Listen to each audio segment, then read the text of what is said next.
حضرت ابو سعید خدری رضی اللہ تعالیٰ عنہ اس حدیث کے راوی ہیں.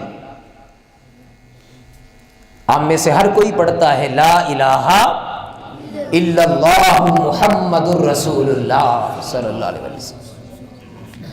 حضرت ابو سعید خدری رضی اللہ تعالیٰ عنہ وہ فرماتے ہیں کہ تاجدار کائنات صلی اللہ علیہ وآلہ وسلم نے ارشاد فرمایا کہ ایک روز حضرت موسیٰ علیہ السلام اللہ سے ہم کلام ہوئے. حضرت موسیٰ علیہ السلام کون تھے؟ کلیم اللہ، اللہ سے کلام کرنے والے. وَكَلَّمَ اللَّهُ مُوسَىٰ تَكْلِيمًا. کوہ طور پہ جاتے خدا سے باتیں کرتے. کتنے خوش قسمت تھے. اب رب سے باتیں کر رہے تھے.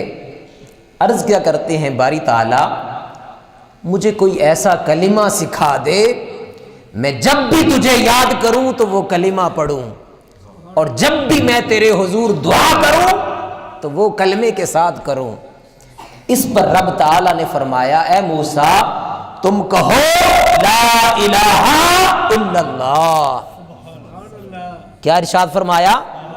اے موسیٰ تم کہو لا الہ الا اللہ. آگے سے موسیٰ علیہ السلام عرض کرتے ہیں باری تعالیٰ یہ کلمہ تو ہر کسی کی زبان پہ ہے، یہ تو عام لوگ بھی پڑھتے ہیں. اللہ پاک پھر بھی یہی فرماتا ہے کہ موسیٰ تم کہو لا الہ الا اللہ.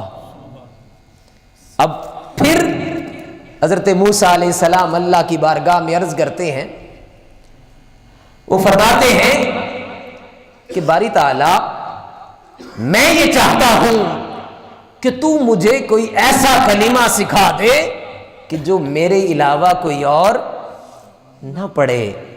اس پر رب تعالیٰ فرماتے ہیں کہ اے موسیٰ یہ جو میں نے تمہیں تعلیم دیا ہے کلمہ لا الہ الا اللہ، اس کی شان یہ ہے کہ ترازو کے ایک پلڑے میں اگر ساتوں آسمان اور ساتوں زمینیں رکھ دی جائیں اور دوسرے پلڑے میں یہ لا الہ الا اللہ رکھ دیا جائے تو یہ لا الہ الا اللہ ساتوں آسمانوں اور زمینوں سے بھاری ہو جائے گا. ساتوں زمینوں اور آسمان سے بھاری ہو جائے گا.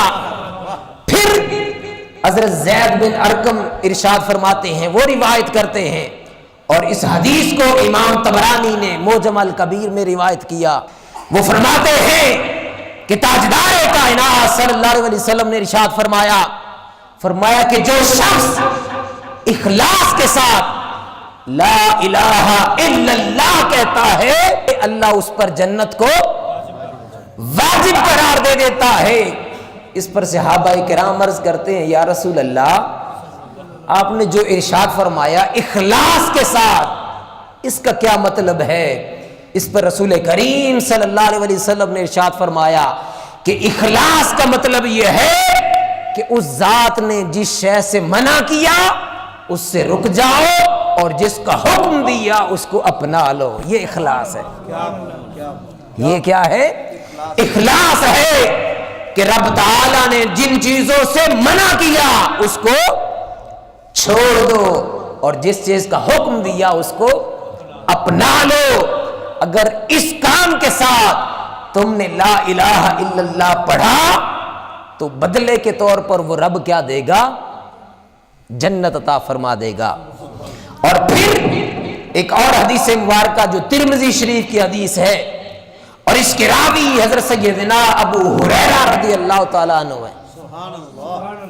آپ ارشاد فرماتے ہیں کہ رسول کریم صلی اللہ علیہ وسلم نے ارشاد فرمایا کوئی شخص لا الہ الا اللہ کہتا ہے. کیا کہتا ہے؟ لا الہ الا اللہ. ادھر سے کوئی مسلمان لا الہ الا اللہ کہتا ہے آسمان کے دروازے رب تعالیٰ کے حکم سے کھول دیے جاتے ہیں. یعنی ادھر سے حضور کا کوئی امتی لا الہ الا اللہ پڑھتا ہے، حضور نے فرمایا کہ آسمان کے دروازے کھول دیے جاتے ہیں اور اس امتی کا لا الہ الا اللہ پڑھنا براہ راست رب کے عرش پر پہنچ جاتا ہے، رب کے عرش پر پہنچ جاتا ہے۔ اور پھر ایک بہت ایمان افروز حدیث مبارکہ جس کے راوی حضرت عبداللہ بن عمرو بن العاص ہیں، وہ فرماتے ہیں کہ قیامت کا دن ہوگا، قیامت کا دن ہوگا، اللہ پاک ایک بندے کو بلائے گا اپنے پاس اور حکم ہوگا کہ اس کے 99 رجسٹر اس کے سامنے رکھ دیے جائیں۔ کتنے رجسٹر؟ 99۔ اب ان کی لمبائی اور چوڑائی اتنی ہے کہ انسان دیکھتا دنگ رہ جاتا ہے۔ اب 99 رجسٹر اس کے سامنے ہیں اور اس کے اوپر اس کی کوئی بھی نیکی نہیں۔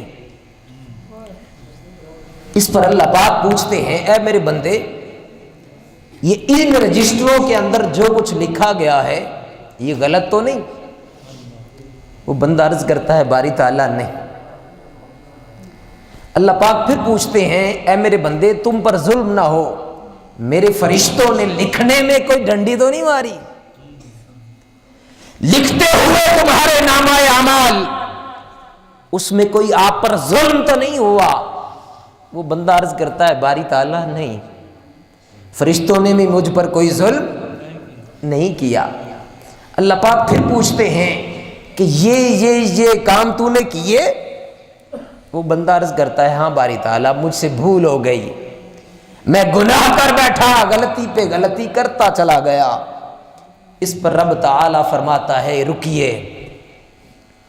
اللہ پاک ایک رکا اٹھاتا ہے، ایک ورقہ اٹھاتا ہے جس کے اوپر لکھا ہوتا ہے اشہد ان لا الہ الا اللہ و اشہد ان محمدن عبدہ ورسولہ صلی اللہ علیہ وسلم۔ اللہ پاک پھر بلاتا ہے اس بندے کو اے میرے بندے آ جا۔ اس کا پھر وزن کیا جاتا ہے، ایک طرف ترازو کے ایک پلڑے میں وہ 99 برائیوں کے رجسٹر رکھ دیے جاتے ہیں اور دوسرے رجسٹر میں وہ ورقہ رکھ دیا جاتا ہے جس کے اوپر وہ کلمہ لکھا ہوتا ہے۔ وہ بندہ پوچھتا ہے باری تعالیٰ یہ 99 رجسٹر تو میں جانتا ہوں کہ یہ تو میرے اعمال ہیں، باری تعالیٰ یہ جو تو نے ایک رکا رکھا یہ کیا ہے؟ اس پر اللہ پاک فرمائے گا کہ اے میرے بندے یہ وہ کلمہ ہے جو تو دنیا کے اندر پڑھتا تھا، جس کے ساتھ تو محبت اور تعظیم کرتا تھا، میں نے اس کو سنبھال کے رکھا اور نیکیاں اور برائیاں تولی جائیں گے۔ ایک پلڑے میں ترازو کے ایک پلڑے میں وہ 99 رجسٹر ہوں گے اور دوسری طرف وہ ایک رکا ہوگا۔ خدا کی عزت کی قسم حضور نے فرمایا کہ وہ 99 کے 99 رجسٹر اوپر چلے جائیں گے اور وہ رکا بھاری ہو جائے گا اور اللہ پاک اس کو جنت عطا فرما دے گا۔ حاضرین محترم یہ عظمت ہے کلمے کی۔ ہم میں سے ہر کوئی کلمہ پڑھتا ہے اور ان حدیث کو سننے کے بعد تو ہمیں اور زیادہ کثرت کرنی چاہیے۔